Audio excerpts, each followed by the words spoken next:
What's happening, weirdos? This is the return of comedian, magician, Justin Willman. And I, as you're about to hear, loved his special so much. It's on Netflix. It's called Magic Lover. It is unbelievable. I say this in the episode, but you need to see it. I don't really go around recommending a lot of stuff, just in general, as a person. But I have told everybody that they need to watch Magic Lover by Justin Willman. And most people have been like, I know, I saw it. It was unbelievable. It's one of the best hours of entertainment I've ever seen in my life. It's hilarious. And even more so, it's unbelievable. It's incredible. It's for everybody. So watch it and tell people to watch it. Couldn't mean that more. If you'd like to watch me, a non-magical comedian, doing I have certain magical elements. There's some footwork I do that's pretty remarkable. Go to PeteHolmes.com. I'll be in LA at Largo on July 26th. After that, we have DC, Boston, New Hampshire, Washington State, St. Louis, Cleveland, Florida, Chicago, Pennsylvania, New York. We just added on there on November 14th. Finally, it's up on PeteHolmes.com. New York, I'm coming back on November 14th, followed by Atlantic City, New Jersey on the 15th. Check all those dates out on PeteHolmes.com, and as we add more, they'll all be on PeteHolmes.com. This hour that I'm doing currently is my favorite new hour of my entire career, and I hope you can be there. And thanks to everybody that was in Edmonton. What a wonderful show. What a great show. All right, in the meantime, enjoy my chat with the wonderful, incredible, delightful, and brilliant Justin Willman. Get into it. All right. Yeah, buddy. All right, where's that magic mind at? Right here. Are you in? I love it. I'm gonna get my little Zen, Do it. Pocket of Zens nearby here. I do love a magic mind. I'll have them send you a whole bunch. So I can keep it in stock. I'll have them send you a whole bunch. You'll love it. I think it's great before shows. This isn't an ad. I find the specific up and down of it makes me feel ready to perform. Well, do you find it sustains the whole show? Thank you. Yes. Yeah. But it burns off in the course of a show. Yes. Which I like. Which is by design. Because I want to be able to go to bed. Yes. But now, sometimes I'll sip a little red Coke, the regular Coke. Uh-huh. I have a superstition that I did, the first time I got a standing ovation in my career, I drank a red can of Coke before I went on stage. It was at like the University of whatever, somewhere on the East Coast. Uh-huh. I drank it, and I got a standing ovation. And I can't stress this enough. When you've never had a standing ovation, You're like, what did I do different? what? And I was like, it was that Coke. Uh-huh. But I just didn't know. But it's an amazing feeling. Do you remember welcome to the show. We're going to get to that. But first, right at the bat, cold open to the episode. Do you remember your first standing ovation? Wow, that's a great question. Or the feeling of when you started going like, I think I'm figuring this out. It doesn't have to be a standing ovation. I think when I was a teenager, I was doing a bird act. Which is with doves. Yeah.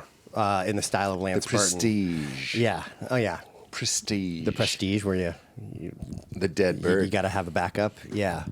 That was yeah. I don't think How do that was a magicians common feel method. about the prestige? We love it, Yeah. but the dead bird thing, I think, is a misnomer. And it's a pretty harsh misnomer that's to a throw bad at one. magicians. Yeah. That you're out there killing a bird birds. for every bird that appears. There have to be some older methods that were 2 birds, 1 trick. You know. Have you ever been like poring over old magic literature and been like, this method requires the execution of like a cow, like something brutal that we wouldn't do anymore? There are some harsh things. I think like there was a trick where you take a cigarette paper and you tear it up and it turns into a moth, that flutters away. Wow. And I think it involved like freezing the moth and then sticking it in like a small tube that's stuck to the back of your thumb for 24 hours, which is probably not good for the moth, although it's like a cocoon. It's hard to know. What is the price of wonder? How long does a moth live? That's a good question. Because when you do a thing in your unbelievable special, and we'll get to that question that I just asked you about when you felt like you were starting to get good. But when you, I don't want to spoil a single moment of it, so we're really going to try not to, but it's called Magic Lover. Lover? Singular? Mm-hmm. It's the best thing I've ever seen in my life. You did it. Pete, really? Put it on the poster. Wow. And change my name to Joe Rogan, and you'll have a real thing going. I'm just saying, we watched it, and not only is it it's not just the best magic. I'm not putting it in any category like best magic special. I'm like, this is the best hour of entertainment we've watched. We cried at the end. Wow. We involuntarily were both crying. And I told that to Katie, and I was like, it's not some schmaltzy like, and my mother would be proud. It's not like that. It's just magic. You dialed it in so amazing. As you know, I love magic. Yes. Very, very much. You did what I've always wanted magicians to do, and what every magician is kind of trying to do, I think, which is like, if I could do anything, if anything was possible, what would I do? And you did it. That's what it is. Wow. It's perfect. Thank you so much. It's hilarious. I was cackling. Yeah. Out loud cackling, laughing so hard. It's perfect for everybody. You know, like you could kids are in the show. But also the magic is so saturated with X factor. I don't know I'd like to know what the magician term is, meaning random elements.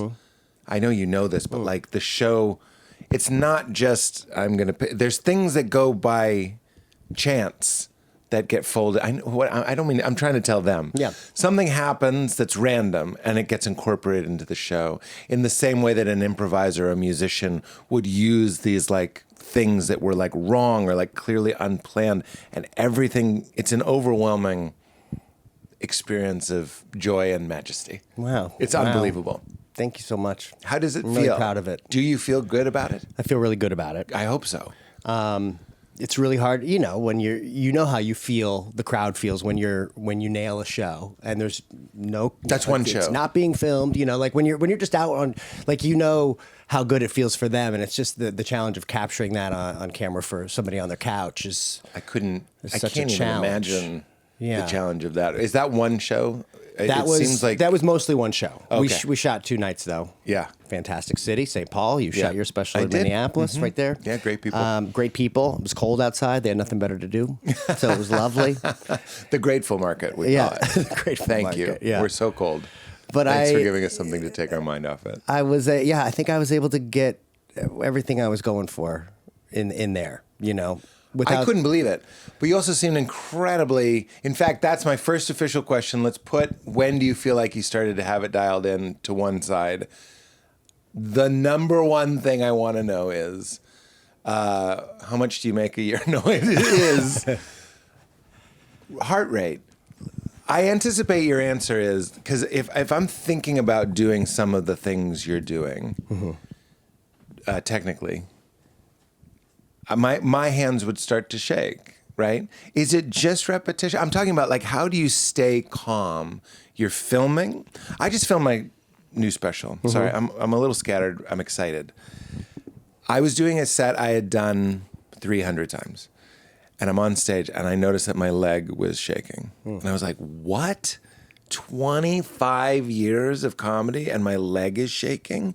And I'm doing it, and I start thinking about all the people that are going to see it. Like during the set.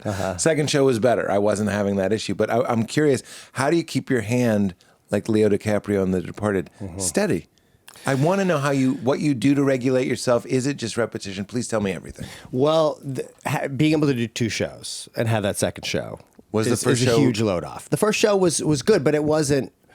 I didn't walk off saying like that was the best show of my life. Isn't that which I did the second show. It's how it always is. Which I did the second show. Yeah, okay.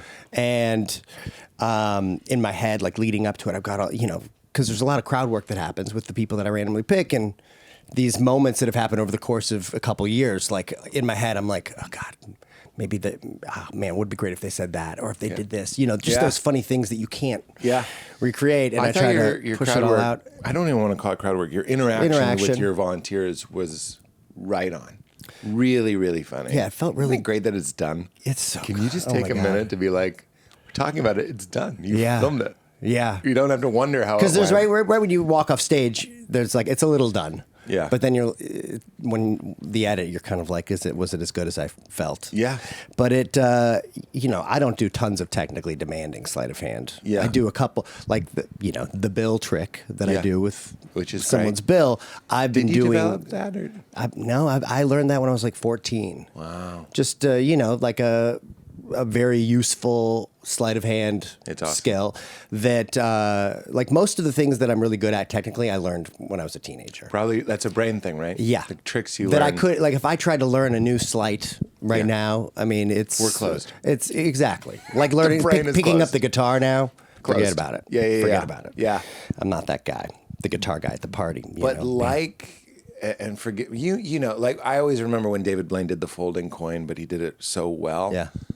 You did that trick, and I didn't think that when I was watching it, but you're saying here it's something that you knew 30 years ago, but you did it so well, and I hate to use the word patter because you're really doing more than that. You're doing stand-up, telling a funny story, so it's not just patter, it's not some memorized thing, but it's very engaging, and you tied it into being a father. I don't know, don't get me started. I'll tell you what's perfect about everything because it's the whole hour. Wow. It's unbelievably perfect. So sorry, the But keeping yeah, the hands steadiness. steady. Yeah, because there it is. There's You're putting that phone in that bag pretty steady. Yeah, that's true.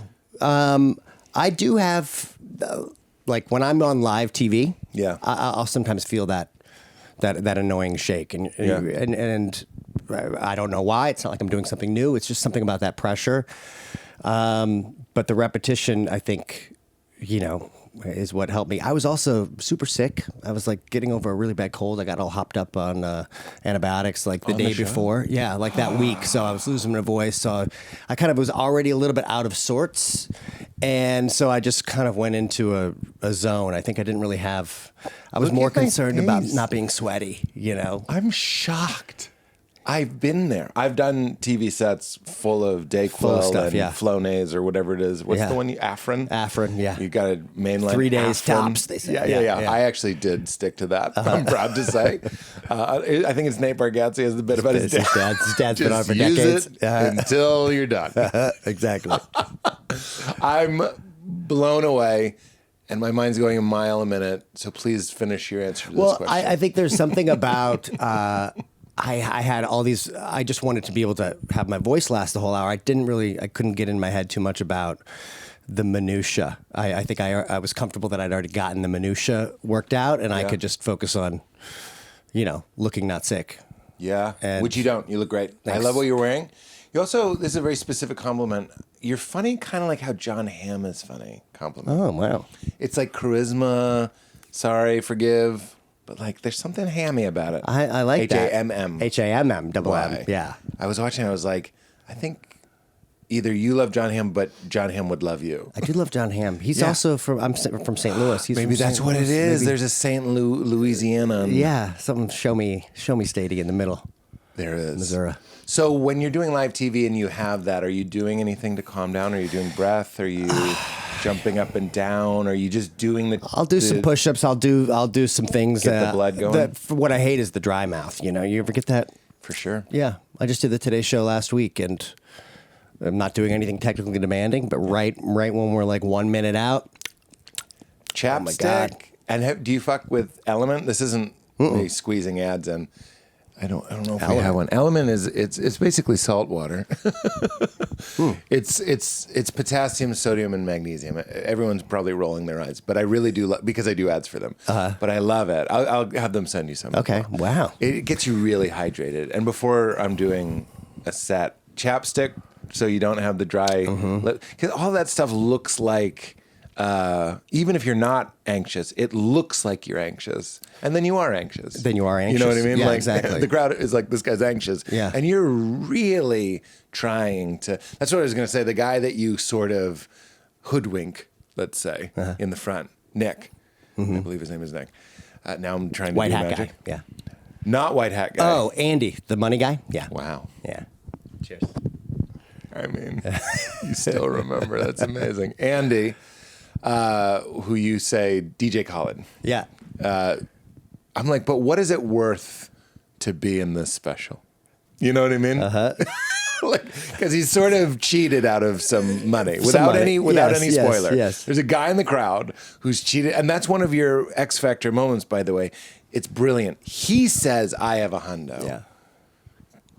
Justin, look, I'm not here to do anything but build this special up and celebrate it, but the sheer luck of tape night, the guy That guy saying, says that. "I have a hundo." And that's one of those things that had happened at maybe 2 out of 10 shows. Somebody will volunteer it, right? I can't When handle that doesn't happen, I have to kind of go like, just kind of wait till they have the thought, or like act like, oh, you guys want to see it? Oh, you want to see it again? What you got? I have to milk it, but It I didn't. It happened happened.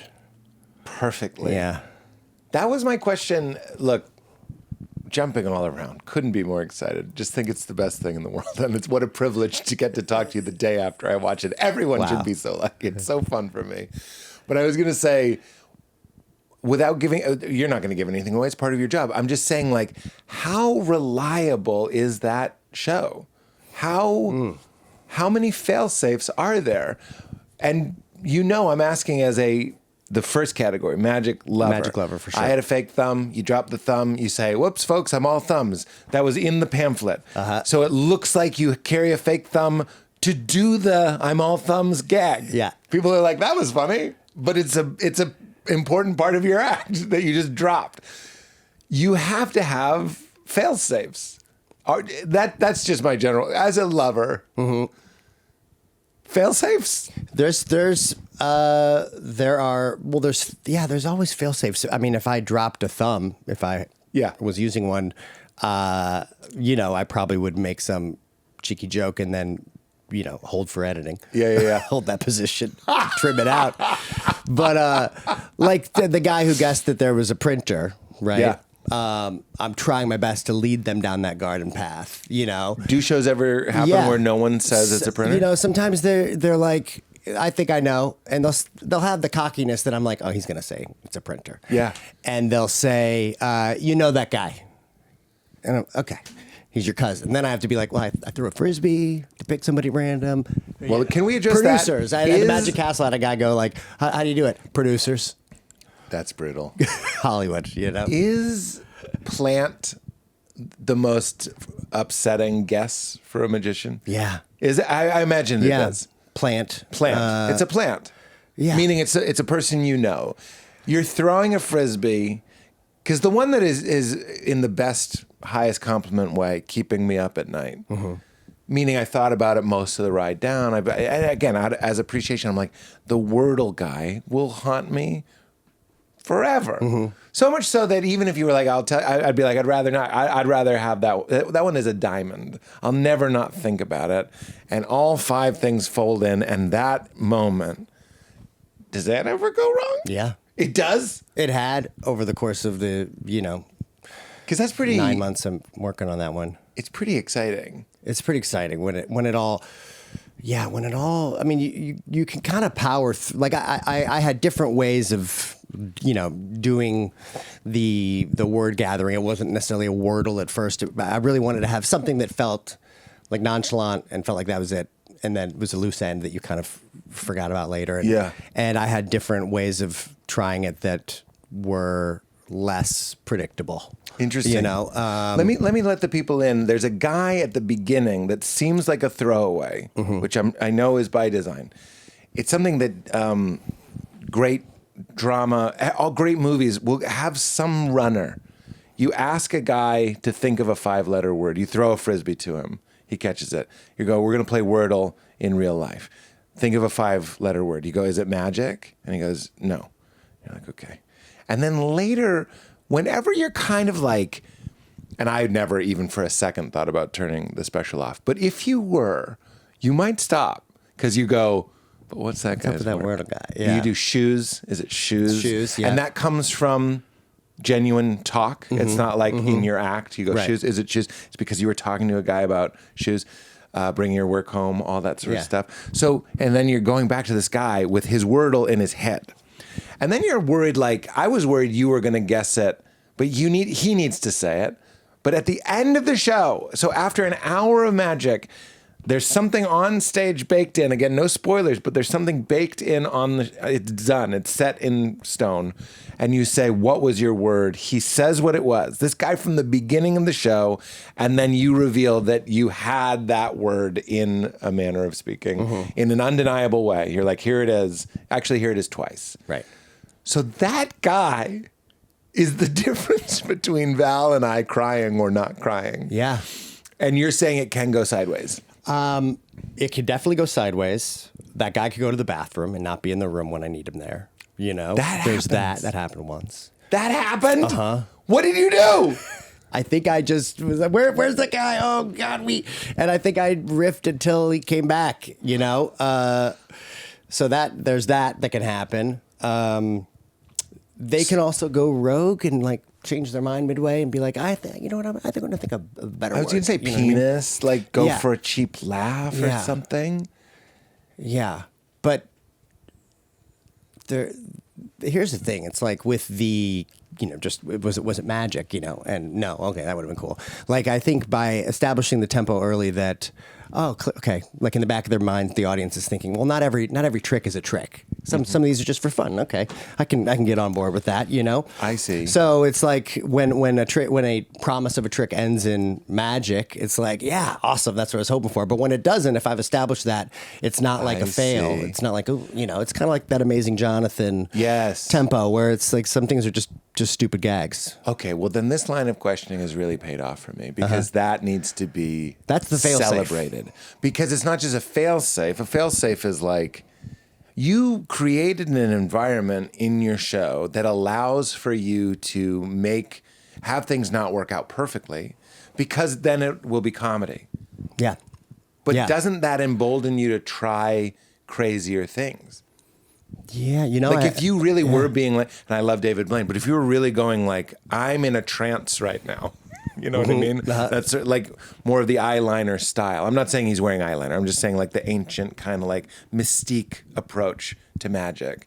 You can't make a mistake. But if you're Justin Willman, our friend, which is your vibe with the crowd, and something goes goofy, then it's just funny. But now you can try things. Is there a term in magic for this that are more volatile, less reliable? Yeah, they're I think risks. I think let's see. Chan Canasta is this famous magician who used to do a lot of tricks and magic that basically were about.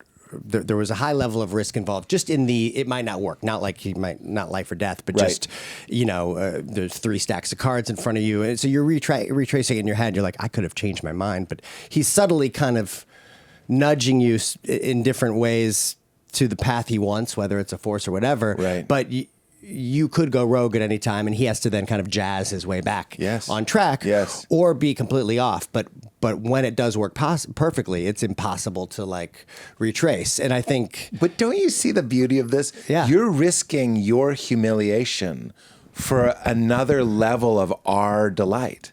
It's not, I don't want to say philanthropic, but it's generous. It's beautiful. Wow. It's something that like, I'm like, wow, you're putting your neck out there. And I'm telling you, the reason why Val and I cried at the end of the special is because 3 impossible things happened at the same time. I just get the chills thinking about it. But for that to happen, and correct me if I'm wrong, you're risking more.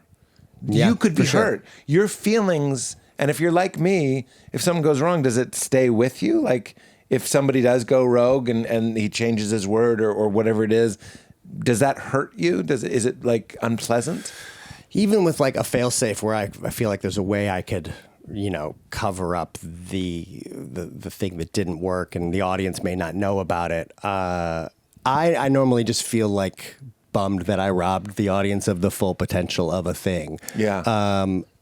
Your question was, does it scare me? You said, does it hurt? Does it hurt me? I'll tell a joke and it doesn't work and it'll hurt me for a few days. So I'm like, it hurt. I would say it hurts in that I need to fix that. I need to mitigate that risk. You're trying because I want it to hit most of the time. You know what I mean?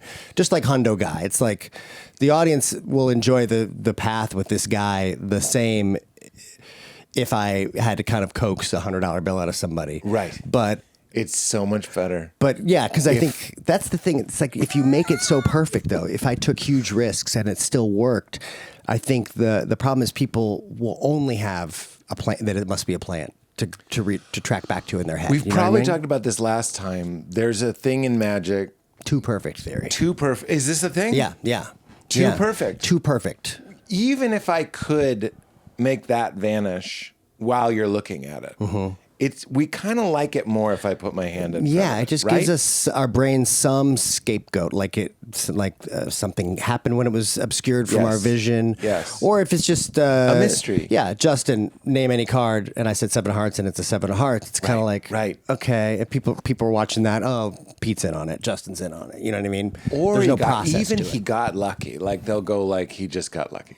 Yes, or that. Which is ridiculous. Or that. But you could. Yeah. I think I told you I certainly told you all my magic stories. When Penn Jillette did my show, Crashing, I just was like, name any card. And he said, 4 of clubs. And I just cut. And I was like, but what if it was right? But it wasn't. It's totally stupid. But I took a 1 out of 52 chance that I could have been amazing. But that was the dumbest thing. And did he laugh? He didn't laugh. He was very generous. He wasn't mean about it at all. He was like, "Okay, I see what you're doing," but we just moved on. Yeah. But yeah, people would think if it had worked, he probably just would have been like, "There's a way to do that, though." I've seen people do that at the Magic Castle, where they're like, name a card and they cut to it. Or yes, I think it's amazing. Anyway, sorry. Yeah, avoiding that too perfect. Too perfect. That's what we're talking about. Yeah. Is there any trick? When we say too perfect, is it just what I said, that we need a moment where we're covering it? What else is too perfect? I guess that would be, in terms of like a physical object thing. But I think when it's mentalism-y,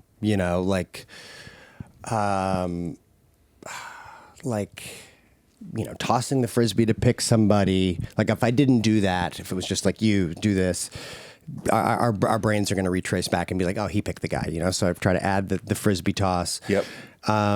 Which even then they'll be like, he threw it. Yeah, he's a pro. Justin, I'm not proud. I was like, because the Wordle one is really fudging my gunk in the best way. Yeah. I'm like, that guy did catch it really well. But it's so dumb. It's funny, if you watch the special, he actually caught a second Frisbee too when I was tossing it for kids. Like his arm just goes. He's a great catch. And he hands it to it. Yeah, he's a great catch. He's a great catch. Yeah. Which doesn't help it's not a exactly. plan. People, look, I'm not going to give that example. But people will build stories. I'd rather them think it's it does bother me hearing the plant stuff, but I think I'd rather that than them call out exactly what I'm really doing. Right, yeah, plant. But it's the least imaginative. Correct. Like, wouldn't you'd prefer you played the song, I don't want to say the word, but you played a song that had, like, people love that. Like, you've seen Darren Brown get people to give them his cell phone, and it's legit. Like, he finds somebody, at least I think it's legit, because he's shooting it on the streets of London. He's looking for someone who's so checked out that he can influence them. I don't think that's magic as much as we're all kind of hypnotized in the days and you find the right person. I don't know what your take is on that. But like how influenceable people are. That's a more fun guess, at least. That's what you'd like. That's what I like that. I'd like, that's more fun. Way more fun. Yeah. Because then I'm going, can I prime you to say, and the truth is you can prime behavior. If I say, like, we open this podcast with me telling you how great it is, that's going to change the slope of your shoulders. Like, you're going to be less guard. We're already friends, but I'm just saying, like, you can influence people's behavior with words. And now you got me thinking, like, well, how far can that go? And that's the joy. That's the joy of magic. Could you make this guy say a word, but hold it for an hour and not change his mind? Can you even get? So too perfect. What's the other, in mentalism, too perfect would be, you asked me to, like, you want it written in somebody's arm in wax that you cover in ash or something. Like, that gives us a moment. It gives you, so it's not just about backtracking to, well, what if he said something different? It's like, well, if it's in the arm, or in the case of the finale, like, what else is in those boxes, or what, can the things change? It just gives your brain a couple more outs, to keep you up at night, I think, in a good way. You know what I mean? In the best way. Yeah. I'll think about it. Like, forever. can a joke be too perfect? It's Interesting. Yeah, when we're talking about risk, I think the thrill for me as a performer is getting a joke to work that is a little bit, when I say over the line, I don't really mean like even specifically dirty or rude or something. But if I can get, I'll give you an example, men to laugh at losing their erection, that to me is a magic trick. Because I get guys on dates to laugh about vulnerability. That is me risking more, and it might not work. But if they do it, I'm like, I've done it. Like I really pulled something off here. So I do like jokes that can fail, as opposed to like the too perfect. Yes. The too perfect isn't that what we would call a hack or something? Would be like, yeah, everyone gets that, and therefore it's not that valuable to me. If you can make that work, then you actually have some skill as a comedian. Yeah. If you can make me laugh at that. Well, I've heard, some of the, I can't even think of a good example of like, when people say like, oh man, that's a perfect joke. But they're often the jokes that you're not getting someone laughing at. They're like, wow, that's good. That's a perfect joke. Like that belongs in a museum. Yeah. You know? I know what you mean. The ones that I know Louis is a complicated person who's made mistakes. But Louis has a lot of jokes where I'm like, I can't believe he just made whatever, he's in front of 10,000 people, laugh about the worst thing in the world. Like really the worst thing in the world. And everyone's laughing. And not in a cruel way, not in like a weird, like let's celebrate something awful, but like really getting to people to think about the awful implications of a certain behavior or belief. I'm like, that's magical to magic. me. Yeah, for sure. And if somebody goes up, like, what do we say? Like, Starbucks, it's tall, grande, and, like, if it's too low hanging, is there a magic trick that people are like, how was he?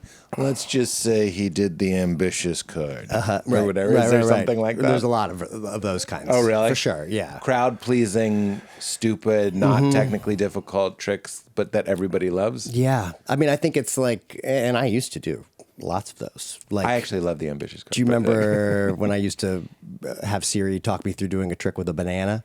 Folding up this banana and like she thought it was a bandana, and she keeps misunderstanding me that I tell her it's a banana. No, you have a bandana. I'm trying to have her teach me a trick, and I end up folding up this banana that I think it's kind of a classic hacky trick because the trick is so inherently funny. You don't have to be funny to get laughs doing it. And magic is sort of, riddled with that. Yes. Like if somebody made something bulletproof, they would give it or sell it, and you'd learn someone else's routine. Maybe we talked about this last time you were on, but that's one of the differences is like, I have this effect, you can buy it, you can do it. And some of them even come with the jokes and and now you're doing someone else's routine, and that wasn't considered, still isn't considered? I mean, it's just kind of...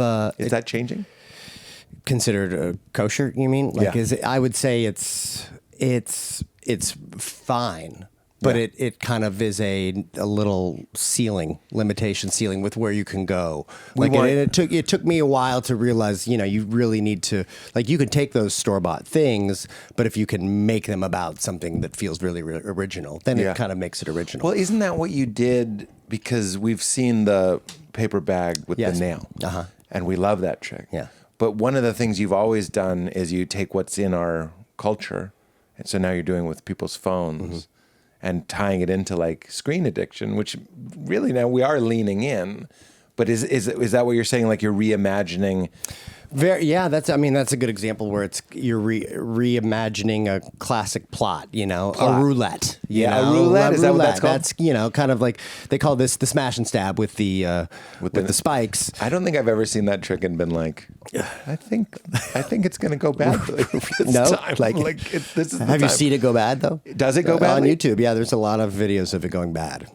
For people who don't know what we're talking about, 5 paper bags and there's a board with a nail in it, and the magician, he lets them pick, right? There's a bunch of different ways they can pick, and he smashes his hand over them. I'm saying there's a very I forget the name of the guy that did it, but the subtle force where it goes pick one of the bags, and then if you pick the one I want you to pick, I say, okay, this one. But if you pick the one I don't want you to pick, I say, okay, we'll get rid of this one. Right.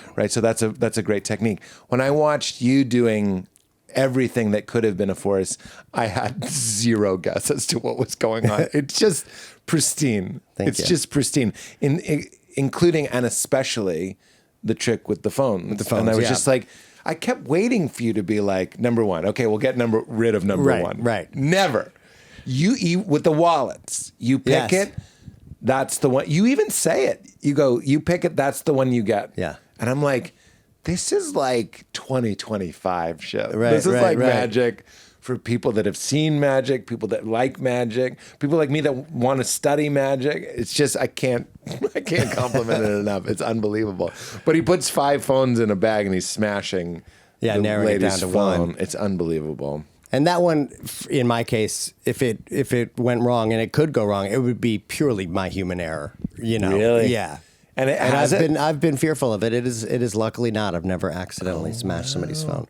But the spike trick does terrify me. I did a version of it like a year ago on Kelly Clarkson, where it was like a lazy Susan of spikes over cups. And after it went well, I was like, I don't want to do that again. Just because the visceral fear of stabbing my hand is not fun. Is that a consideration? Just like when you flub a joke, like it just could happen. Of course. Yeah. In fact, we're this last hour we filmed a little doc. I don't know where we are in the process, but hopefully we'll finish it. Because we were talking about the other hour. You do the hour and then there's this other hour. By the time you've cut all the jokes, there's this other hour of material that isn't bad. In fact, some of it might be better than some of the stuff that's in the hour, but it's not reliable. It's my bag. It's your bag. It's my bag. It's my spike bag. So you mean the hour that didn't make it to show night? Not that you shot it, but it got edited out. No, just that you were like, it's not. That's why they were shooting me on the road to go like, these jokes die, and it's like, why? And a lot of times it's like, look, I love that joke, but I keep getting my hand stabbed. Interesting. Yeah, a trick isn't reliable. Yeah. Is it? Do you think once your hour starts taking shape, there's jokes that would be fantastic in a different hour, in a different theme, or Sometimes they come back. Back, but usually are they dead forever? Otherwise, in a weird way, I just go like, those are dead forever. Interesting. Yeah, I'm not real artisty in a lot of ways, but one way is like I don't want to look back and go like, can we rescue that one? I just go like, we tried it 30 times. Now, what if you've got a joke that is on an early album or something? Yeah. Do you ever do it again? Yeah. It's funny that you asked that because there's this last hour that I just filmed and the new one I'm doing both have, I'm talking 5 seconds that were from like 3, 4, 5 specials ago, but it just was too good to not just briefly say it again. As a callback almost to the people who... Maybe if you were like a super duper fan, you would know, but it's not like I'm calling back like a big well-known joke. It's just like something I've kind of said before. I'm saying it again, but I'm like, I think that comes with age. I'm just like, I just want it to be as funny as possible. And if I've already written a joke about this, and it's not even a joke, it's like an attitude, it's like a perspective. I'm going to say it again here. Yeah, because I'll give you what it was. I did on Nice Try the Devil. I talked about not wanting to call my in-laws mom and dad. And now I have another joke about my nephew, but he's my nephew-in-law because he's my brother-in-law's son. And I was like, well, that's too perfect to not just go like, and I'm not calling my in-laws mom and dad. Like, just while we're on the subject, we're all primed. Let's just do it again. Right. And I've never had anyone be like, refund.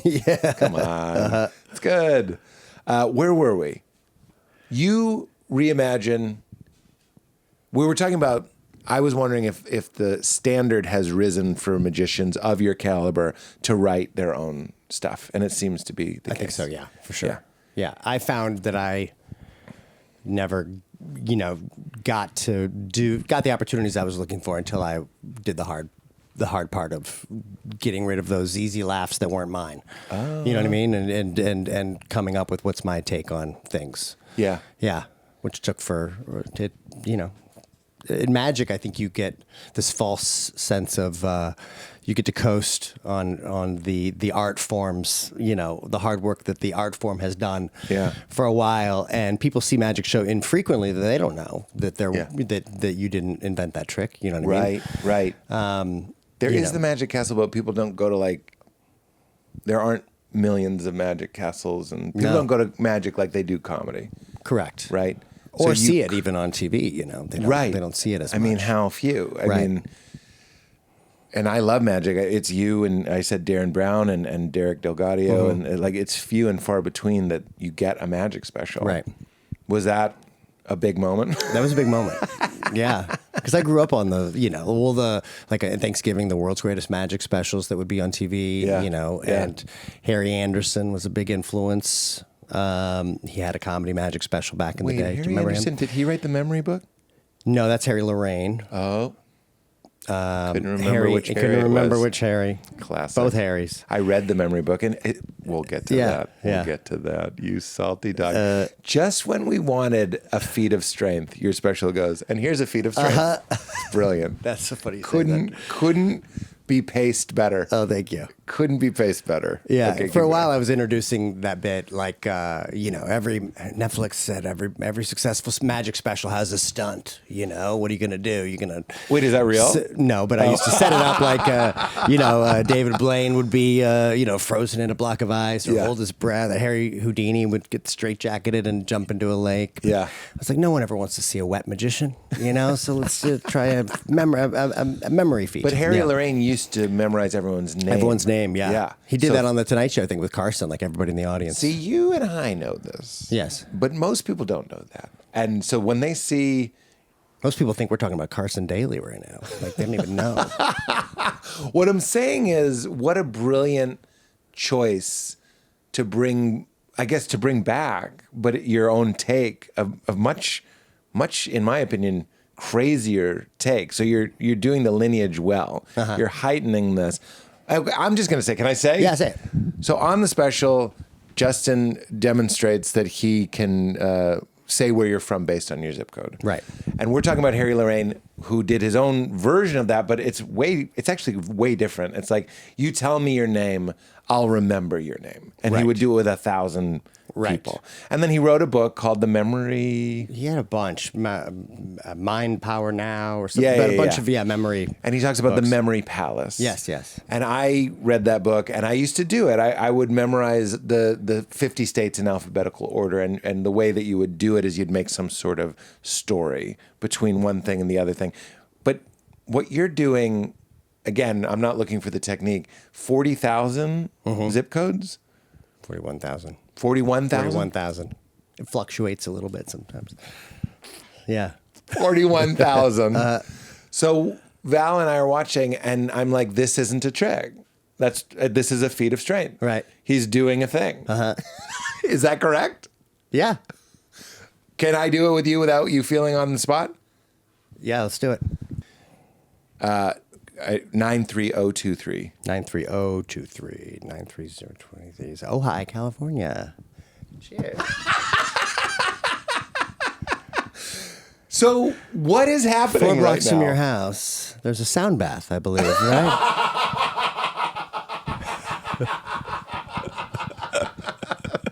That's fantastic. The Starbucks is a good 3 miles. It's a good, yes, exactly. So that is a feat of strength. You're walking on fire for A little that. bit, yeah. You're doing a 41,000 zip code.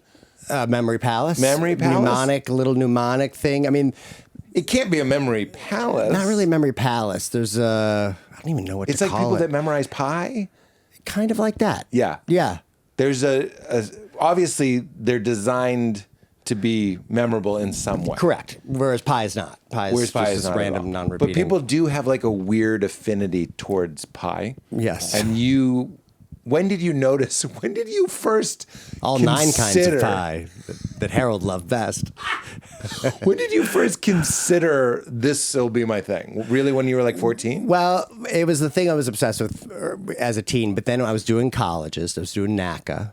And that was that first time I was feeling like I'm a professional magician. I'm traveling around the country renting cars and so excited to hit all 50 states and would start going to these places that I was like, oh yeah, hold on, I remember this name of this city, or oh, that's how you pronounce it. I never even knew that. Yes. Eau Claire, Eau Claire. I was going to say yeah, Eau Claire. exactly. So that's where it kind of became part of the act a little bit, sprinkling it in. Wow. Yeah. And people they love remembering where they're from and being seen for where they came from. Well, that's the brilliance of it too. So much of what you're doing is anchored in a feeling, I guess. Like zip code, place. Like people have T-shirts that have their zip codes on them, or like like the shape of their state, and it says home or whatever. Yeah. Like so there's a feeling when you're designing a trick. Are you thinking of like, how can I tie this? How can I anchor this in some sort of something wet, like being a father, or like economics, or that's the same trick, but you know what I'm saying? Like, are you deliberately going like, yeah, it's a good trick, but there's no heart to it? Yeah, because magic, I think, inherently is so unrelatable. At least in terms of like what goes into it. Yeah. You know what I mean? Yeah. The world is so normal. Like, our days don't defy the laws of logic and physics. So if I can make this, and you don't want to know all the real human things that went into creating that final product. Yeah. So if I can make the presentation of that final product about something that you totally do identify with, I think then that makes this foreign art form, somewhat personal to them. Right. Yeah. I'm not, well, it's just like, whenever I watch like a Fast and Furious movie, how they really go far and away to let you know it's about family. Right. And like chosen family and stuff. But those franchises are huge, and it's because like cars and fast cars and fights are cool, but if you can anchor it, you know what I'm saying? So like I think something similar is going on that I could learn from. I need to remember like what's at the core of this and what do people want to think about and remember, because people like knowing you're a dad, and people like knowing even using the kids at the end. Not that you're being manipulative. I'm just saying how beautiful to use kids at the end. God damn it. It was so good. Here's a question that, well, we'll see how it goes. Okay. I don't think you're going to mind it. How much did it cost you to develop those effects in that hour? Let's start with the printer. That can I guess? Yeah. $10,000 for the printer. I don't mean for the printer. I mean for the printer trick. To develop it. To develop the technology. R&D. Yeah. That's probably about right. I would say an early version of the printer trick that I wrote with some of my magic brain trust for like a Comedy Central pilot that I did 10 years ago, Sleight of Mouth, was, I would say, much less. A little more, not as clean of a version. Yeah. In terms of toss a disc, really anybody, could catch it and I could pull this thing off. Yeah. The most I would say expensive part is the designing and making of that origami printer. Right. Yeah. That was a little more rudimentary at first, but got better and better. And so cool. And there was a time where I was printing those out and cutting them by hand from FedEx Kinkos, and for $20 a pop, because it was like an 24 by 18 sheet of cardstock full color paper. Wow. So it would cost me $20 a show. So you'd be in like some crappy hotel? I would be backstage backstage, like at the club, like between shows. Like I forgot to build the late show printer, and I'm in Wise Guys, and I'm cutting paper dolls, double stick taping, And then it's funny, I was just at Wise Guys, not the most private of green rooms. No. You have a bunch of secrets. I do. It's a very different thing if someone comes back to check if I would like sparkling water, but they could walk in on you doing a whole slew of... Yeah, sacrificing a goat or something. Who knows? Yeah, invoking the dark spirits. Exactly. What's fun is that like the secrets, my carry-on is so random, this hanging bag of batteries and fake thumbs and LED lights. And I think it's an overwhelming visual of, it looks a little suspect of though. Gadgets, Yeah. they know something's there, but they don't know what they're looking for. Even if they've just seen me walk off stage, they're kind of like, I don't even know where to begin, because the real secret part is, it doesn't lie within one, you're not going to see a fake thumb and be like, that's how he did everything. You know what I mean? Right. Yeah. But you are going to see, it's funny that you said like battery. There might be some strange black box. Yes. That you just don't know what it is or what it does. Exactly. Do you get stopped at the airport? I do. Yeah. Yeah, always. And they go Always. through I've got like a little Pelican case with Rubik's Cubes in it. And Yeah. they're like, we got to inspect these. What do you do? What do you do, by the way? I'm a magician. Do you ever do tricks for them? I if I'm really not in a rush, which is rare, I might do a trick just to prove it. Magic's the only profession you have to prove that it's what you do. That's right. Well, Chris Rock said that. It's like when you do a late night show as a comedian, you're expected to be funny. Uh-huh. When a magician, even worse, you're expected to be magical. Yes. But if Daniel Day-Lewis does Charlie Rose, no one thinks he's going to be like provocative, Right. or mind blowing. He can just be like Daniel Day-Lewis. Yeah. He can be boring. He could It's be okay. boring. And You'd expect it. You'd be like, oh, that's fine. If he was funny, you might be put off a little bit. Stay in your lane. Wow. I don't like Or that. if he was magical, you'd definitely be weirded out. Unexpected magic. Very different. I think we've probably talked about this. The natural curve of the foot, and when you pick up a coin and you slide it under your foot, that's the magic trick everyone So should good. know. Everyone should know that trick. It's the best trick in the I world. love that trick. You I'll know? drop a coin just to I'll do drop that a coin to trick. do it. My nephew was just visiting. There it is. You know? You did it Just with to a big do that. thing. I did it with a big thing, yeah. You can work your way You're a up. pro. Work up your gauge. Is that what it's called? No, I don't know. That's so cool. I'm looking for the lingo. The lingo. Yeah, I did it for my nephew 2 days ago. It's my favorite thing in the world. Although, talk about the prestige. I never know what to do when it's just under my foot. I'm You like just- kicking it into wow, a bush. Pete's still standing outside. Pete, we're having dinner. Pardon the interruption, weirdos. This episode is brought to us by our friends at Element. LMNT, healthy hydration isn't just water, it's water and electrolytes. And for years now, Element has been a big part of my morning routine that I look forward to because it is delicious. It is no nonsense. That means no sugar, no weird crap. It is stevia sweetened, so it's only 5 calories. And it tastes amazing, so I'm drinking more water because I can add my element to it. But it's also the optimum ratios of potassium, magnesium, and sodium that floods every cell with healthy hydration and makes me feel fantastic and ready to start my day. It gives my brain this jolt, this juice that I feel all this interconnectivity up there, and it gets rid of fatigue, it gets rid of cramps, and it just makes you feel fantastic. Hydration is everything, and you can try it. You can go to drinklmnt.com/weird, and when you use promo code weird, you'll get a free sample pack of Element's most popular flavors. That's 2 packs of citrus, 2 of raspberry, 2 of watermelon, and 2 of orange salt. So you can find your favorite Element flavor. You can also try their sparkling, which sometimes we're drinking here on set, which I absolutely love. Support your body, support this show. Go to drinklmnt.com/weird and get your free sample pack with any purchase. That's drinkelement.com/weird. We're also brought to us by our friends at Ritual.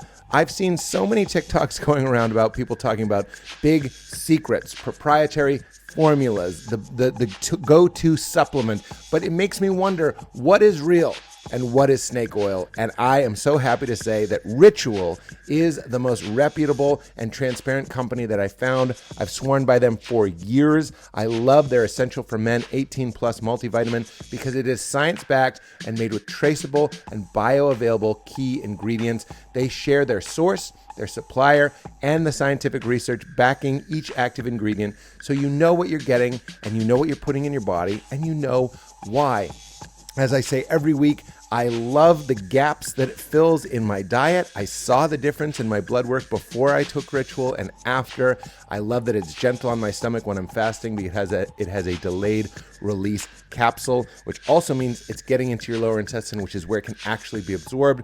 We're talking about gaps like vitamin D, omega-3, DHA, 10 key nutrients in 2 delayed release capsules designed for optimum absorption per day. Get Ritual into your life.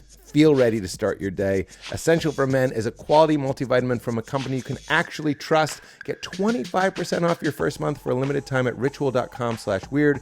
That's ritual.com/weird for 25% off your first month. Last but not least, we're brought to us by our friends at Modern Mammals. For years, I wasn't washing my hair. That's how I made it look good, because I wanted the natural oils in there. The only problem is, after a week of that, you could drag a comb through it. It was like wet cement. It's disgusting. It's horrible. You got to clean your hair. But shampoo dries it out and fries it out. Enter Modern Mammals, the non-shampoo shampoo that cleans your hair like shampoo but won't dry it out like shampoo. Shampoo. You guys know I work with this company. I love this company. I found them first as a fan. That's why we do these social campaigns together and this on the podcast. But I am a believer. People text me all the time, is that shampoo really good? And I say, hell yes. Modern Mammals cleans your hair, but it doesn't dry it out, leaving it all fluffy and poofy and hard to manage. It leaves just enough natural oil in your hair to make it look perfect every single time. 6 seconds to perfect hair. I'm hooked for life. Go to modernmammals.com/weird and you can try both products. The bar, which is like a daily maintenance bar, which I absolutely love, and the bottle, which is their magic mud, more of their standard shampoo feel. Both of these things for $44 and they last a really, really long time. Go to modernmammals.com/weird. All right, back to the show. Remember the story about Ricky Jay went to dinner with that reporter? And he had been telling her about the ice block trick. Yeah. And their menus were up and then he lifted it up and there was a block of ice on the table and it wasn't melting. Yeah. It was a sunny day. Although, is there a term for that? How people make tricks better in their memory? Oh, yeah. What is it? Oh, There's got to be a term for that. I think let's just call it when people make tricks better in their memory. Which is one of the wonderful, I'm sure we have it with comedy too. Like they go like, and it was about this, but it wasn't. But we will watch a trick. And if your inner child is alive and well, if your wonder radar is good, I might tell the story of the trick and say, and he didn't even touch the box. Right. But you did. But you also just barely touch it or whatever it is, but we'll make it better in our mind. Yes. So she added the detail. He lifts up his menu. There's a block of ice on the table. And then things like, and it wasn't even melting. We're like, we can't be sure about that because you were crying. You know what I mean? Like it's so funny that audiences will make a magic trick better in the retelling, but rarely will they ever make a joke better in the retelling. No. And if they do, you got problems. Yeah, good. Yeah, right? Then it's not that great or they're a genius. Right, And they need to be on your team. Yeah. But there's amazing. A lot to that I can't fully exploit on a film special, obviously. Like there's little nuances that live in the seat, you're so easy to misdirect, that you just don't remember. But on TV, when you watch it, you're seeing the whole picture, But yeah, that it's an interesting psychological. Like I think people want, if they're retelling it later, they want to tell it so that you say, "How the heck is that possible?" Yeah. I'm not telling you so that you tell me how he did it. I'm going to ask. There's a moment in the special. I'm trying to include everybody in this conversation if they haven't seen it. But there's a moment in the special where you ask a guy where he's from. It's during the zip code thing, and he accidentally says the city where he's from. Yeah. On a scale of 1 to 10, how disappointed would I be to know how you do that? How disappointed would you be? Maybe 5. Really? Yeah, I think you would still... Wouldn't be a 10.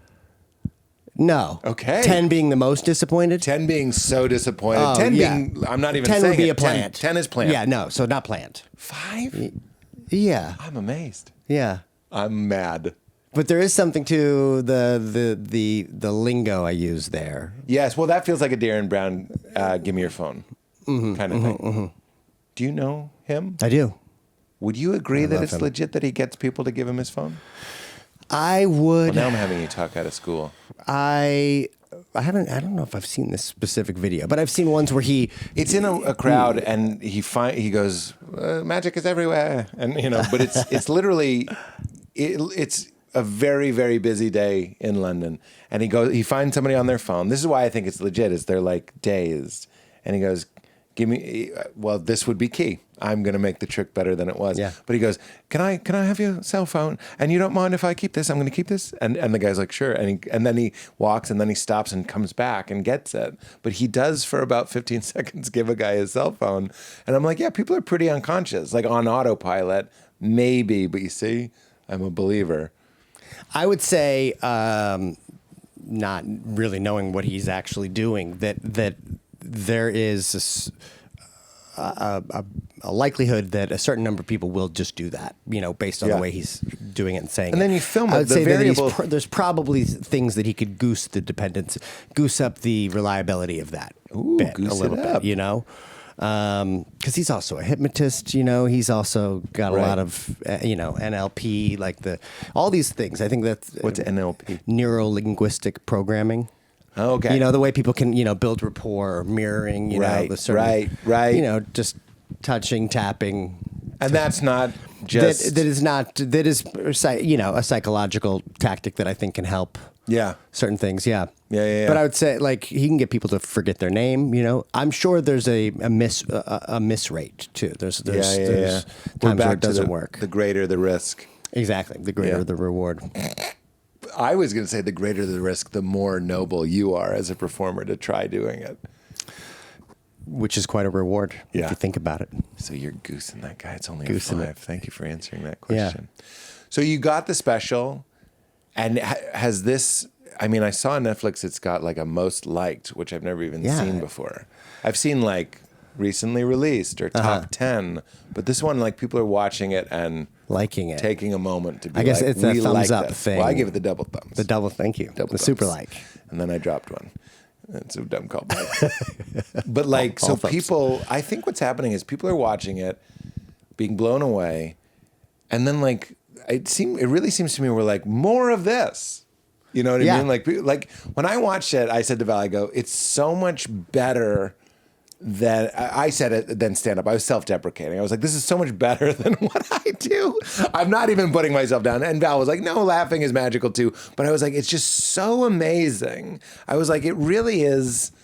I can see why people are stepping out and going and liking it and going like, please, we didn't even know we wanted this, but we want this. Right. Yeah. And I'm wondering if is it shifting that you already had a wonderful career, but are you feeling like a big... I'm feeling an appreciation from this that is more pure, I think, than anything else I've done. Any TV series where there's a lot of cooks in the kitchen, and there's some episodes that somebody might like and some that they don't like. There's a lot, or maybe they don't like that person that you're interacting with. There's something like I felt like this was my chance to finally do the thing I've always wanted to do and get it, that I'm finally at a place in my life where I was ready to be given that opportunity. Yeah. But there's like a pure, just, I don't know. There's something about when you have something they can watch it with anybody. You know what I mean? No, you smashed it. There's like I've always kind of run away from wholesome, Magic is inherently kind of wholesome. And I think I've always been wanting to be extra edgy to shake up that wholesomeness. And I think now as a dad and now a grown up who realizes, you don't need to put on a whole, you have less to prove. Fake macho thing. Yeah, exactly. Yeah. Less to prove that it becomes more authentic for me as my voice. But I think embracing what people naturally like about magic that maybe haven't been able to see it. Well, that's funny that you say that because Val saw you do the 100 trick. You win a prize. Yeah. Which is where I cackled. So I'm not going to spoil it. But let's just say you owe someone in the crowd $100. And you hold out. Again, this is not the force is not one that I recognize. You hold up 5 cards in a plastic thing and you say, pick your prize. Which one you pick is the one you get. Mm-hmm. So you can't go 4. Okay, we'll get rid of 4.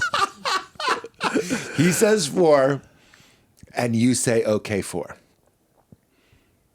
I mean, off mic, I would maybe guess some theories, but we're not going to do that. I'm just saying, you turn it around, and the one that he picks says selfie, and the other ones say $100. Yeah. So I'm dying laughing. We pause, and Val says, it was actually after. She goes, I saw him do that at Largo. Yeah. And it said anal. Yeah. They want a hug. What's that? Hug. You win a hug. It wasn't anal? No, and then as I'm giving them the hug, we see that all the other ones said anal. I'm sorry. It's so much better. It's pretty good. It's so much better. It is. It is. All the other ones. I remember I was in Philly doing maybe it's a Helium Comedy Club in Philly or something, and I remember like sitting up in bed at night and being like, anal. It's anal. Such a funny word. It's such a funny and word. that they could have picked anal, but they got a hug. So something wholesome is happening. And something nefarious. And I'm not even saying the word anal. That's right. It's just it's a reading joke. It's a reading joke. And it's the sound the audience makes when I do the original version. Yeah. Man, it's just a different sound. A big laugh. You know? Oh yeah, just a laugh and like a shock, and then the slow readers get it. A couple seconds later. Yeah. What's anal? Exactly. Oh. Exactly. So there's dirty versions of some of the chicks. But again, you already said it, but like I see why you were like, let's just do it for everybody. Let's just do the for everybody. I'm my act is still dirty, but like I'm softening a little bit. It's not from a place of like, nobody tells me what I can't say. It's just like whatever I found to be the funniest. But I used to have more of a chip on my shoulder to be like, oh, you want me to be that way? Well, fuck you. But I feel we're almost exactly the same age. I think that's what happens. You start to soften a little bit. Yeah, I don't miss it. I don't miss it either. Like doing jokes about whatever sex and weed, and I kind of don't miss it. I didn't ask to have a bunch of family show up at the show, but I'm like, it's such a fun vibe when it is. Yeah. I feel bad making it weird for them.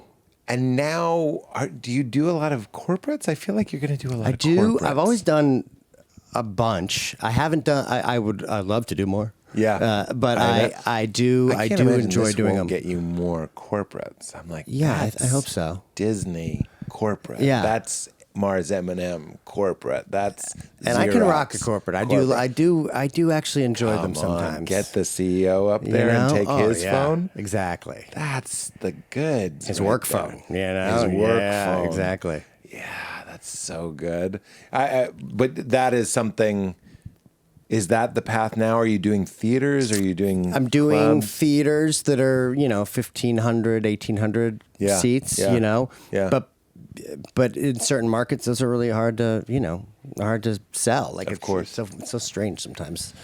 But, I'm seeing a little, an uptick. Yeah. Yeah. I hope so. Wait, didn't it just come out though? Yeah, like 2 weeks ago. I feel like it's just got to keep building. Yeah, I'm excited. It's got to. I'm trying to figure out what, because then there's like, what's the bigger version of the show? You know what I mean? But there's part of me that's always kind of resisted big tricks for the sake of being big, human-sized tricks versus, like everything you see except for the last bit in the show fits in a suitcase, you know what I mean? Prop-wise, right. I don't know what people, be interesting to see what people's expectations are for in that next. It's funny, that's been coming up a lot lately, like for me and artists, is I'm like, we're not, well, let's talk about it. I don't know if I have a conclusion. Sometimes I see people getting jammed up trying to one-up themselves when I'm like, we would have been happy with like, if you did a special very similar to that special in terms of fidelity, like size, and you don't have the Statue of Liberty's head fall through the ceiling, I think I would be very satisfied. I see people taking longer to make stuff because we're kind of like stuck in this Western, like, bigger, better. Every year has to be bigger, better. Every hour has to be bigger, better. Every gag, every set piece, everything needs to be bigger and better. And I'm like, I don't know. I think you could, what you're doing is so excellent. I think as long as you just do stay true to that, I think it would be okay, right? I think so. I bet you if I did, if somebody talked me into doing something that right now feels unnatural, like something just bigger for the sake of being bigger, I feel like people would feel like it is sold out. We want the unplugged set. You know what I mean? But I love that comics can play stadiums and arenas, right? Yeah. I wonder what the audience, if the audience would prefer just to see you in a theater where they are a little closer and they're not having to watch the screen the whole time. Of course. Right? Who is maybe it's cool. The best place to see a comic. Madison Square Garden. In the round. 75 rows back with people squeezing to go back to the concession. It's a ball game at that point. Yeah. Look, yes, nobody's asking me to play Madison Square Garden, so this could seem like it's upset or jealous or sour grapes or something. I think it's so cool when you can see them when you're close. 1,000 seats is still pretty intimate. Yeah, it's but true. Once you're at 30,000, Yeah, I don't know. I mean, I don't know what doing a dollar bill trick for 30,000. It's kind of like that Steve Martin bit where he would with the dime. I'm going to change the date on this dime. You know, when he was performing for stadiums and people. That's right. Yeah. I'm going to suck this piano into my lungs. Yeah. I still don't know what he does when he says that because I've never seen him do it. Isn't that funny? I've only heard it on the record. Yeah. You know what I'm talking about? I know exactly what you're talking and about. now I'm going to suck this piano into my lungs. And then you hear like a... and he goes, there. And we're like, what? Uh-huh.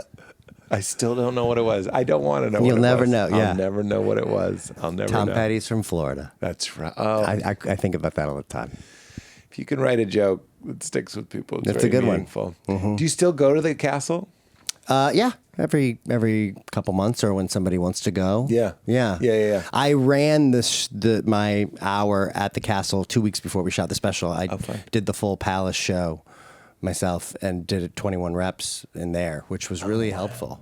Really? You know, because touring and doing 3 or 4 shows a weekend, but you're setting up and doing it again at a different venue. Everything's so much time is spent adapting your show to this new home versus just you walk in and everything's set where you left it and you can get back to the material. You know, so that was really nice.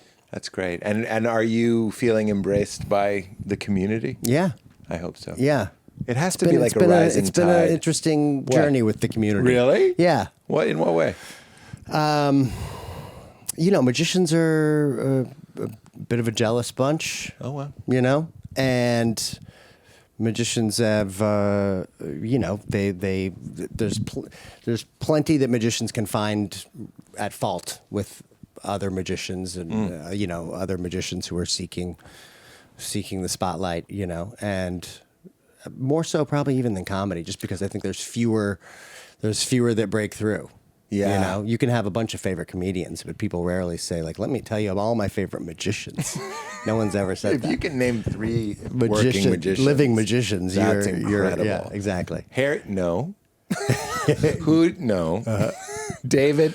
Exactly. No.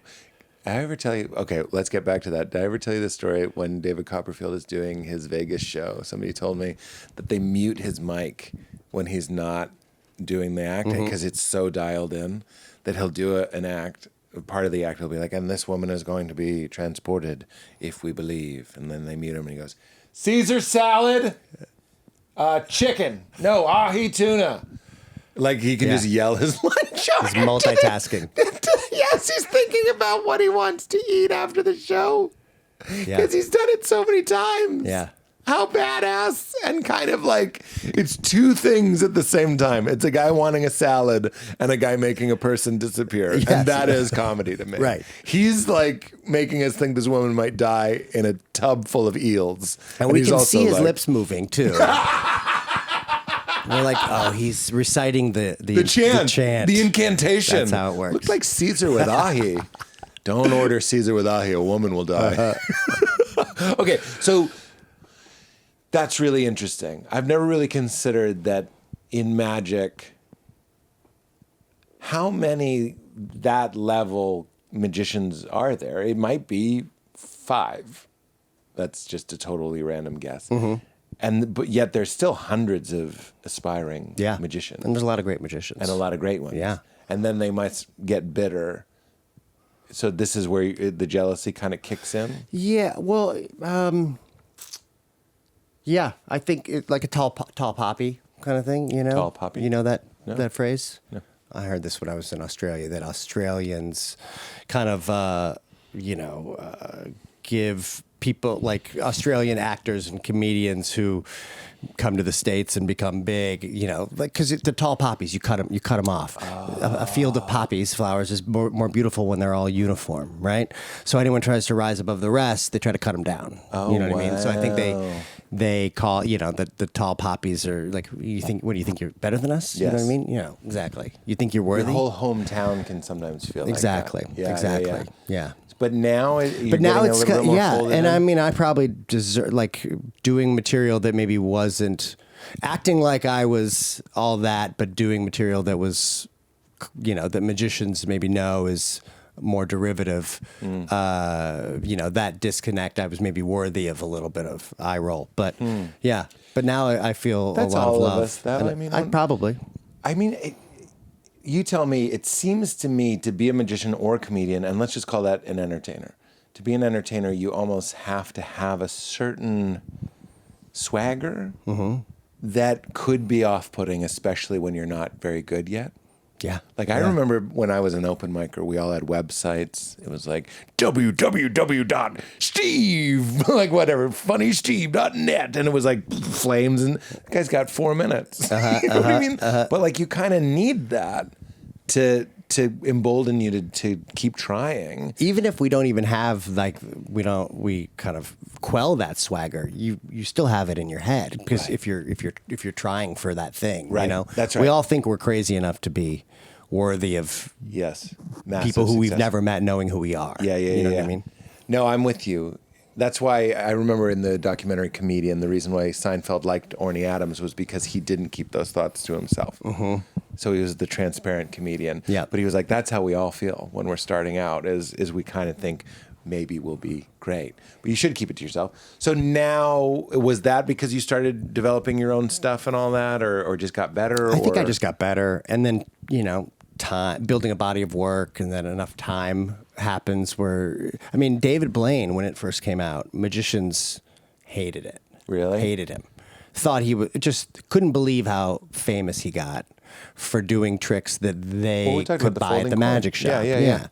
And I was probably guilty of that too. I mean, I was like 14 or 15 when it first came out, but I was like, I do that trick. Why is he like, it just didn't make sense. He kind of saw an opportunity, to be honest. Well, yeah, but I think no one had filmed Cigarette Three-Quarter. No one had even thought to do it on the street. Funny. No one, look, and I love David Blaine. This isn't me dragging him. I'm just saying he was the first magician to go, I'm going to film it. I'm going to film me doing literally a trick that every magician starting out will get that trick and do it, but he will do it very well, very convincingly. He was an actor, like I'm magic. Like, I'm not pretending I'm not magic. I am magic, and I'm going to make you love the folding quarter, and people will lose their shit. But I could see, so I'm not surprised that magicians hated it, because you all had that trick. Yeah, exactly. Yeah. And I think what we missed that now I realize is what he did is after the trick, he got out of the way and the camera's still rolling, and he's just letting us as viewers see how powerful magic is, the effect it has on people. Yeah. And he somehow knew that was the best part. That was the show. Right. Is you don't cut when the trick's over. You let it simmer there. That's another. We sometimes get too obsessed. We get obsessed with the wrong thing. You know what I mean? And he did go like, no, it's about this. Right. That is the genius of that, for sure. But now he's beloved by magicians. But even Penn and first- Teller, they because Did they not were, like him at first? No, but they were despised too by magicians. Oh, they were despised because they part of their signature shtick is that they would give away some of their tricks, in the process of the show, and magicians just thought that was a line you don't cross, and now they're the godfathers of magic, and judging the show, and judging, that breaks all the people. So I think it's that tall poppy, but then if magicians just grow to accept it. Yeah. Well, once you get trimmed, you have to grow faster. You have to grow faster and keep exactly. Going. Wow, that's interesting. What is it like performing for other magicians? Do you like it or not like it? I have to imagine it'd be the worst. Yeah, so I did this hour at a magic convention in February, and it's the worst if you're expecting, like, I've done it enough to know that the laughs and it's going to come very different than a regular audience, So they're laughing. They love the jokes they're self-deprecating about being a magician, because that's relatable to them especially. So exactly. They laugh harder at that.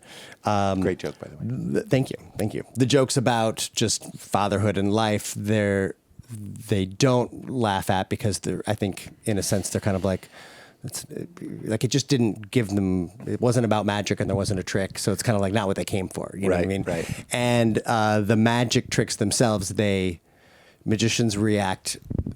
I'm thinking how to explain this. Like lay people will react at the climax of the trick, but magicians, if they know where this trick is heading, you'll hear an audible recognition of the move that makes that climax happen. Wow. If it was done really, really well. You know what I mean? I think I know exactly what you Just like dropping the coin, going to pick it up. Like before I've even shown it, it's gone. mean. We're Magicians are gasping like, already. Ooh, like Well, that was clean. It was you know? a cap. Yeah, It was a big. cap. And I didn't even make it vanish. And you're Yeah. like, you did it with a cap. Right, you know what I mean? right. We're already there. We're ahead Exactly, of it. exactly. A comedian, yeah, same sort of thing. Oh, that's really interesting. But Yeah. they will give it up? They'll give it up. They'll They'll give it appreciate? up. Yeah, but you can tell there's a lot of wheels in their head going, you know, like that get in the way of leaping to their feet or, you know, like really just being free with It's their the comedian expression. going, that's funny.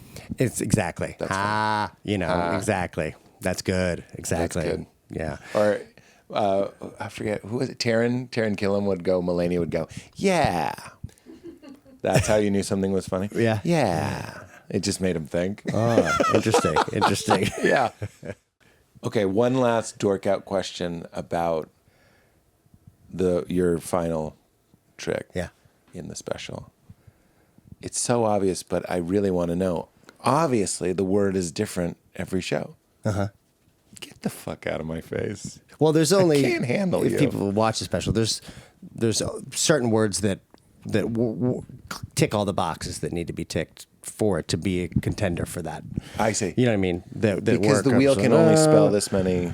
Yeah, there's also the animals that I happen to choose to be Yes. part of those 12. Yes. And the numbers that can link up with a place without spoiling things. You know, like there's a couple boxes. Dead. Yeah. Dead. I really can't believe you've done that show. The show has the feeling of you filming something, a miracle. That's how it feels. Like, Wow. I can't believe they were filming the one time when that it worked. worked. Yeah. I can't, when you're like, I did feel that way. I ran it 70 times at the castle. I'm like, I just can't believe you've done it more than once. Wow, And that's- if you were doing it live like a residency, I would go every night. I would go every night. Not out of appreciation, never to be like, gotcha, but I can't stop thinking about it. I would want to see you in every possible variant. Wow, of that thank show. you. That's, I'd read part of this book. God, what is it? This comedy book where he talks about boom mic moments. Like when the boom mic slips into a TV show and it takes you out of that that illusion, Yeah. or just as a comic talking about, wow, the early show, I thought that one was funny. Like the Right. illusion that this isn't just for them, Right. and I interesting. think he was using there's a Chris Rock special where it's intercut, like the same special, but intercut over many different venues. Yeah, no me gust. And you're kind of just like subtly reminding the audience that, oh, this happens all the time. Yeah. You know what I mean? Yeah. And so predictably that we can edit midway through a joke and connect It's these the words. same pace, yeah. And It's an interesting experiment. Yeah. But it wasn't for me. Right. Yeah. The intercutting of It a didn't thing. work for me. Got it. It took me out of it. Yes. But I'm a comedian. But I don't know how other people feel. So like I think with magic on top of that, because there's enough unlikely things happening, if I remind the audience that I've engineered these things to happen consistently, it's kind of like I want them to feel like they were there the night that Well, that's what everything you lined achieved. up. Yeah. You yeah. achieved something. I can't. And Darren has that great special, The Beach Ball, and I Yes. mean, it's an incredible special. It didn't have as many, but wait, that guy, he offered it. You know what I mean? Like that happened without Justin asking. Mm-hmm. It was really organic. And that's something I didn't even know when looking at a magic performance, that one of the metrics is how out of control was like jazz. Yeah. Like, I'm sorry, but like somebody driving by honks their horn and the trumpet player incorporates that into their solo is a different kind of art. It's still the song, it's still the solo, but you're listening to this thing. I was like, you really, unbelievable. Thanks, Pete. It's so good. Thank you. You don't have anything you want to do today, do you? I don't have anything other than a knowledge of zip codes for you, Yeah, Pete. you don't have to do any trick, but if you had something, I wouldn't want to. man. I wouldn't want to miss it. I wouldn't want to miss it. Does Katie have a zip code for me? Yeah, do a zip. 9490. 94903. San Rafael, I believe. Oh, Wow. okay, there we go. Okay. That's where you're from? Fuck Yeah, out of here. good place to be from. That was truly incredible. Well, I love this, We're man. due for another Magic Castle visit, Pete. It's been 10 years. Val was like, "Do you remember when we went?" And I was like, "Of course I remember." Is that your wife? That was my wife, That's yeah. your wife? Wow. Yeah, I was talking to my wife Jill about it, and she goes, "I don't know.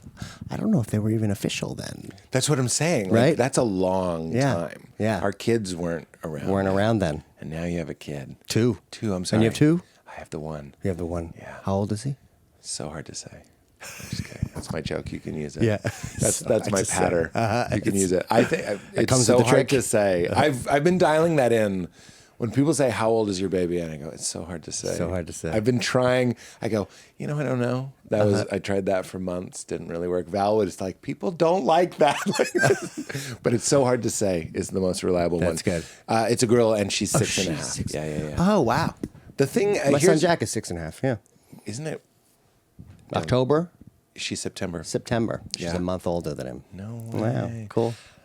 I just can't even talk about it. I love my daughter so obviously. It's so fun, isn't but it? it's just the Doesn't it best feel like thing. she's been 6 forever, though, now? 6 is a long one. I Yeah. feel like I've been 6 saying is my a long one. son's been 6 for 6 years, it feels It like. finally stretched out. Like the chaos of the first 5 makes time go away, but we've been enjoying 6. Am I Yes. hearing you Yes, correctly? for sure. I was going to say this is my daughter, and I love this about her. Obviously, I wouldn't change a thing. But if I do silly voices when we're reading a book, or if I love improvising songs, and she's starting to kind of like my songs, or if I do magic, she isn't blown away. She's so used to it. Is Yeah. the thing. And I'm wondering if you run into that. Because you're Magic Dad, are they kind of like, all right, or are they in? Do they love it? He loves it, but he wants to know Jealous. how. He knows that there's a trick. He knows enough about his dad. He knows that there's a thing. Leela we're doing this all day, every day. I'm just going, but she can't quite get it. But You're trying to teach her. Just trying to get her to do that one.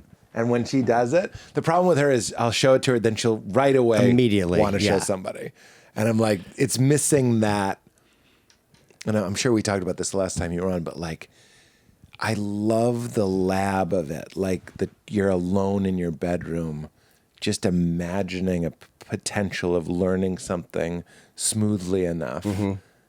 And then the first time you do it to a person, I'm like that. Like I'm not trying to be that anticipation.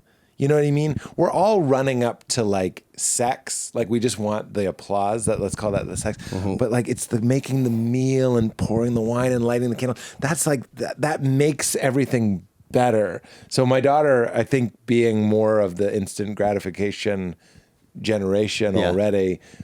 I remember the 80s, the quiet solitude of trying to practice something. I'm sure you do. Does that bring anything to mind? Very much so. Right? But we also had fewer options for entertainment then. But when a trick works right away, there is something when you're just discovering magic. It's nice to have a trick so you can feel that feeling and get hooked, get bit by the bug right away. Otherwise, it is very discouraging. You know what she has that she likes is this isn't a spoiler. You can go to any magic shop. This isn't an ad either. It's not an ad. Okay. Element. drinklmnt.com/word. And no, it's this little, how it favors the Caucasian. It does a magic shop. But there's it's like a little light up thing. Yes. You know what I'm talking about? So it makes light. Exactly. And you throw it to this one and you throw it back. You can eat it, take it out your ear. My daughter got into that. That's a good one. Like, that's an easy, no curve. It's just kind of your imagination. You want to throw it up and catch it. Mm-hmm. That's a great first trick. Poop it out. Poop it out for the late show. Exactly. Or the coloring book that you can flip That's 3 a great ways one. is a great one. Yeah, these are the early ones. But then when it comes to memorizing the order of cards or something, do you think that's going to hurt magic? The fact that we have less of an attention span for magicians? I don't. Well, in terms of will there be enough people learning magic to keep the art form because going? if you want to learn a trick now, you want to learn the most amazing trick in the world. Yeah. Nobody wants to learn. And we have access to that now. And People can look it up or you dissect can look it. it up. And I didn't get, when I was a kid learning magic, I didn't get to see how it looked performed. I would read it in a book. Yeah. And then based on the illustrations, kind of connect the dots, and there'd be, the scripting that this performer might use. And I remember very often I would finally see a video of that, and it was totally different than what I had pictured in my head, which I think was very good. I would have emulated the video if I'd seen the video. Right. But instead I kind of accidentally came up with my own way of doing it. Right. Which is great. Right. Yeah. God. My son loves seeing me do magic, but he hates it when I'm trying to be funny or silly.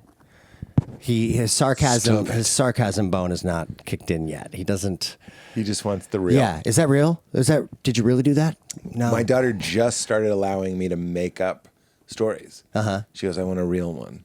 And she's like, and I want it where you get hurt. She loves stories where I get hurt. I don't know why. She's compelled. It's the same reason we love high stakes stories. Yes. She wants to know, did I ever cry? Was I ever sad? Oh, interesting. Or bleed? Or bleeding, yeah. But like, if I go like, can I tell you about the turtle that found its voice? And she's like, oh God. I'm like, damn it. Well, is there anything we didn't cover? I feel pretty Pete, great about this. I feel really good. I really just wanted to, I told you, we were texting, I was like, I'm just going to gush about your special. I don't think I've seen a more perfect hour of entertainment. Wow. Thank you so much. I can't. I'm going to watch it again and again.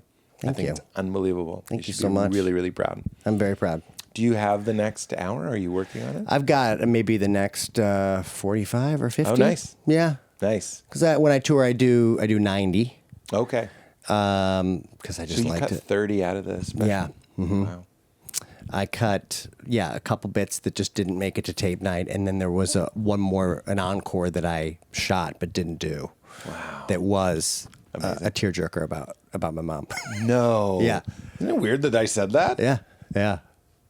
Damn it. And it one of those things that I think really worked when you're there in the room with me and you've been with me for 90 minutes. That just felt it didn't need it. Yeah. Can we, just for funsies, Yeah. we don't have to, this could be 30 seconds. Yeah. Let's do like just real quick. If we could do it, if anything was possible, what is the best magic trick in the world? Well, I know this is what you do all day, every day. What are we going to do? What's our category? Survival. We gotta narrow it down. Mentalism. I don't think you can beat mentalism for me. If we're going to, that's what I'm saying, the Wordle guy and the zip code guy and the randomness of the children, that's what made us cry when we watched it. Right. And the three. So we don't have to do that. We don't have to build a showstopper, but like, we could even say, what's the best card trick? I'll limit it. Well, I'm trying to come up with, like, the ahead. opener is really hard. Like when you're coming in cold, Yes. you know? And the printer was always that great opener, kind of sets the tone. So I don't know what my new opener is. I can't do the opener anymore. I know. Because I put it on, I don't know, man. I was just like, I've never watched Justin on tape. And I was like, let's see what it's like. I was like, I like this. But then when you crumpled it up, I was like, like dead. And so perfect opener is all I'm saying. Thank you. Perfect opener. But how do you make a perfect opener? Yeah. It has to address, I know some of you aren't on board. It reminded me, Mike Birbiglia has this great line that I've always been jealous of. Don't tell him I said that. Where he goes, I know some of you are excited, and I know a lot of you, when you told people who you're going to go see tonight, they said, who? So there's a disarming. It's like everyone just applauded. You're addressing like, I know some of you are the plus ones. You came with the people that like magic. I want to address that tension. Yes. That is tension. Yeah. It's weird that they're like, that's me. Right. Fucking at seen. a taping? Yeah. You Yeah, came to my exactly. taping and you don't like magic? So we're already excited. Then you do a trick and you tell them they're going to see how I do it. But then, of course, you betray that in a very delightful way. So what are your thoughts on a new I don't know. opener? It's like, can I just do the same thing? It's a 3D printer made of paper. I guess. Yeah. Have you? Go ahead. Yeah, that's what I'm trying to figure out. I find that it's like the printer came out of a trick that I used to do where a box is hanging above the stage and, the audience helps me write a tweet. So they give me a place, a celebrity, an activity, and then we lower the box and open it up and it says all the stuff. On paper? Yeah, on paper. Wow. And the YouTube comments were there's a printer inside the box, which isn't how it worked. But enough people said that I was like at first annoyed, just like people saying it's a plant. And then I was like, well, there's something there. You know, if that's where the smart people think how it's done, let's lean into that, you know. That's funny, Justin. But a blank page is hard to start with, you know, in terms of any trick possible, anything in the world. Well, let me ask you this. Now we're just this will be the part of the show that's just for the magic dorks. Let's say you have the ability to make every card in a deck be the same card or blank, or let's say you have that technology. Is it satisfying for me? You show me that they're all different, then you have me pick one, and then you show me that they're all that one. Like, is that fun?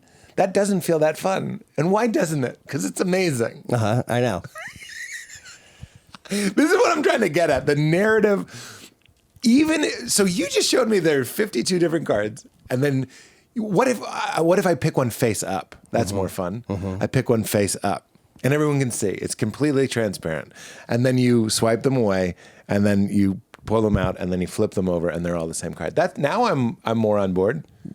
Because it's not as perfect anymore. So there's a little more process happening. Yeah. And it was face down for a moment. I think my head would say that the fact that we saw that they were all different and then they're not, so they must be trick cards, right? But if it was spread out face down and I said, pick any card, and you picked a card and you're looking at it, and I say, was it the 4 of spades? And you're like, no, it's a 7 of hearts. What? Let me see. That's crazy. And then I spread them and we see that they're all the 4 of spades. Right. Then it's like, how the heck did you pick the 7 of hearts then? So it's like I failed, but also like failed but succeeded. Failed but succeeded, you know, which is interesting. Somebody, okay, now we're cooking, because I saw somebody at the Magic Castle from behind the bar. He had people he dealt 5 cards and he had them name 5 cards, and they were the 5 cards. At least that's how I remember it. But the point is like, I wasn't that attached to it. It was incredible, but there's almost like a blue balls feeling where you're like, but I don't know where to land in this trick. This is what we've been talking about. So it seems to me like a lot of magicians do the like, I failed, but I didn't. That almost makes it like a joke or a story. Right. They have to be like rooted in some sort of story. Yeah. Well, so I'll tell you what I'm currently opening with, and for the past month, and because I love time travel, right? Just that it feels like it's just one of those. I love time travel movies. I love, what was that James Franco one where he went back to right before Kennedy was assassinated, 11/27. Oh yeah. Like I just love those. Yeah. So I was like, what is a time travel trick that's not cheesy, but so I borrow a bill from somebody, $1 bill. We write down the serial number of it, no switching, and somebody tells me the name of give me a dog's name or name of fruit or something. We write that on the bill, and I say I've got a time machine I think I've been saying that I made it, or sometimes I've said I got it off Temu, whatever. I don't know. I don't know the origin story of this time machine, but it's a. You could have. I remember an old joke that I heard. Yeah. I'm going to give you full disclosures. I saw somebody do this, so we can't really take it. But you go, I found a time machine next week. It's going to be hard for you to not say it. That's good. I'm going to think of it every time. Say it. I think you can say it. I kind of have a philosophy like, if you saw something at an open mic 30 years ago, no, I've never done it, but I actually wrote that joke next year. I did. I wrote it. I was about to make the argument that you could take it, but I'm going to stay true blue and say you can't take someone else's joke. But anyway, there's that joke. Thank you. Well, I'll beat it. I'll try to beat it. Yeah, there you go. It'll open up the area. So I say I'm going to send this bill back in time. I can only send it back in time 24 hours, right? So the bill basically, currently it goes through this device and it vanishes, okay? There's a version where it's in a clear plastic sleeve. It goes through and the sleeve comes out empty. I've got also this couple Tesla coils that I got off Amazon that I'm excited to play with. Anyway, so the bill's gone. And I say, went back in time 24 hours. I was just loading into this venue. I would have shot a cell phone video that I would have programmed to play right about now. And now we see a video of me on stage in the theater they're in right now. I say, hey, Justin, it's Justin. It's 24 hours. It's the night before your big show. We see that the theater's empty. And then I get the bill. So the bill now is received by me. In the video. In the video. And we see that it says the word that she said that I wrote on the bill, and the serial number matches, right? And it gets the crowd's kind of like, what? No way. They're probably thinking like, is this an AI video or something? And then I say, I'm going to send it back to you now. I take a Stanley cup, I put it in the cup, I fill the Stanley cup with water, and then I put it in this freezer that's on stage and I shut it and I say this should be ready in 24 hours. Now we realize like, oh shit, that's the freezer that's to his left, Video ends, and then I walk over to the freezer, open it up, and I tip out the Stanley cup, and it's a solid block of ice with their bill in it. You've done it. Right? You've done it. That's what, if you could do anything, that's what you should do. You've done it. Well, good. But I'm dead. Just hearing about the trick made me very excited. It's so much fun because I think, like, if you could do anything, you'd think it would be like, we'll teleport the audience back in time. Like, you can't take too big of a swing like that, because then it's just. So I tried to figure out like what's the little beta version of. But of you the did time it travel again. idea. You're really highlighting the artistry of magic. I'm like, well, make all the cards, or make them all disappear, or read everyone's mind, or you know what I mean? Mm-hmm. It's like, even Derek Delgadio, who did, how am I blanking on it? I was going to say As You Were. That's not what it's called. In and of Itself. Mm-hmm.